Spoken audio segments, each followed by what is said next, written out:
I den her film om stilladsering og LMS'er fortsætter vi med at kigge på 2 modeller, som kunne være relevante i forhold til læremidler og LMS'er.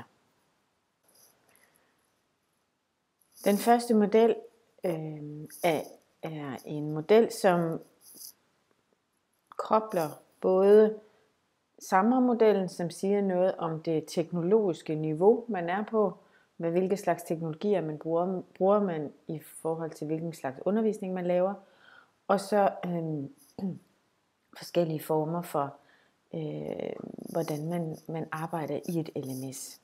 Og vi har lavet det som sådan en trappe, det er en kollega og jeg, der har udviklet den her lille model, hvor man starter nede i bunden, og man kan se, at på det første niveau under S, som handler om substitution, altså en form for at sætte en strøm til det, man allerede gør i forvejen, så kan man se, at det, som et LMS kan, det er at supplere face-to-face undervisningen, fordi man kan lægge lister og undervisningsplaner ud, lister med ressourcer og den slags. Det bliver tilgængeligt, så at eleverne kan tilgå de her ressourcer, hvornår det skal være.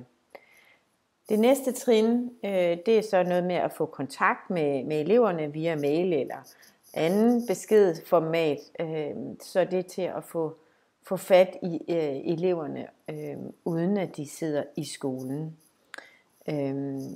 Nummer 2 trin, som er augmented, altså som betyder udvidelse af det, man gør i forvejen, så kan man sige, at man kan tænke i en læringsplatform som et koblet læringsrum. Det koblede læringsrum kan man blandt andet finde hos Holmboe og Hartmann, Flip Learning mere end bare video, hvor det handler om et metaforisk begreb, som siger noget om forskellige rum for læring, og hvor lærer og elev er forskelligt til stede, og det er forskellige situationer, hvor enten læreren har ansvaret for, hvad der foregår, eller eleven har ansvaret for, hvad der foregår. Det kan fx være et formidlingsrum, hvor det er læreren, der formidler noget til eleverne. Det kan være et vejledningsrum, hvor eleverne kommer med de problemer, de har, og læreren vejleder. Det kan også være et undersøgelsesrum, hvor eleverne enten selv undersøger på eget initiativ, eller et rum, hvor læreren stiller nogle opgaver, hvor man laver undersøgelser eller eksperimenter.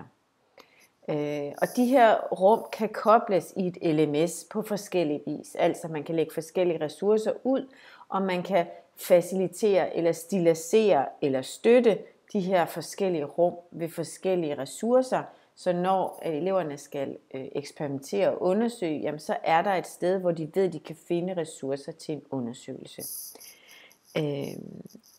En anden ting, som også kan være med til at udvide læringsrummet, det er underviserens egen producerede digitale materialer, som både kan have til hensigt at differentiere og personalisere undervisningen, sådan så det er mig, der laver filmene, som er underviser, og ikke noget materiale, som jeg har købt fra et forlag. Næste niveau er M, som står for modifikation, eller modification, og her begynder tingene at blive lidt anderledes. Det er ikke noget, som man bare kunne gøre før. Det er nogle ting, som kræver noget strøm og noget digitalt. Eller i hvert fald gør det nemmere, fordi man kan sige, at deltagerne kan dele og hente inspiration. Eleverne kan hente inspiration hos hinanden på LMS'et, og lærerne kan hente inspiration hos hinanden på en helt anden måde, end man kunne før. Og der kan man sige, fra ledelses side også er en forventning om, at det gør man. At lærerne arbejder sammen digitalt og deler med hinanden og henter inspiration hos hinanden. Det næste trin, der så giver mulighed for i sådan et LMS, det er, at man skaber noget i fællesskab. Både eleverne kan skabe noget i fællesskab online, men man kan også skabe noget i fællesskab med sine kolleger, så man får udnyttet at have fælles forberedelse, og på den måde udvikler sig som lærer i fællesskaber, fordi man har en mulighed for at arbejde videre eller arbejde sammen på det, kolleger har lavet. På det sidste trin, som er redefinition, der er vi helt ude i, at vi kan gøre nogle nye ting, som næsten ikke var mulige før. Det er i hvert fald nogle opgaver, som fordrer, at der er en form for digitalt teknologi ind over. Man kan stille opgaverne direkte ind i LMS'en, og man kan lave for eksempel multiple choice tests, man kan lave digitale simuleringer, man kan kommunikere med andre uden for skolen i andre verdensdele, eller hvad det nu kunne være. Og til sidst så kan man også sige, at denne her form understøtter deltagernes feedback. Altså her er det ikke kun et spørgsmål om, at læreren giver vejledning. Her kan eleverne også give vejledning til hinanden.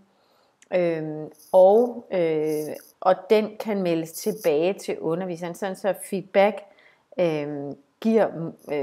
får nogle helt andre muligheder, end man havde før. Og samtidig med at kunne vende tilbage til underviseren, eller man kan optage det her peer review, hvor eleverne giver hinanden feedback og sender det tilbage til læreren, så læreren også ved, hvad der er foregået. Det var nummer 2 film om LMS-modellen. På den tredje film, der kigger vi på Gilles Salmons 5-trinsmodel i online læringsmiljøer.